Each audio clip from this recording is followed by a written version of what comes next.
Okay. So, October 24th, 2010, snow time. Start na mag-snow na ngayon. Kaya, ngayon naglalakad ako sa snow. Then nag-snow na naman. October 2010. Documentary.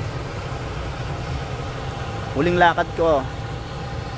Fall season. So, still fall season, pero ito yung natawag nilang starting snow na.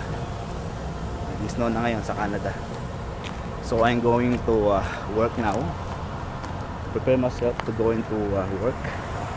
So walking. May sakyan dumaan. Nakita nila ako ng sakyan dumaan. So wala eh.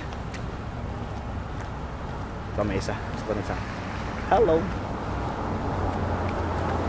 Yan. So yun ang kapaligiran ng Canada pag nag-snow na, puting puti. So hindi ko nagamit ng bike ko, enjoy ko maglakad.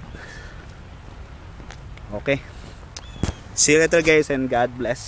See you next month, December. Bye bye.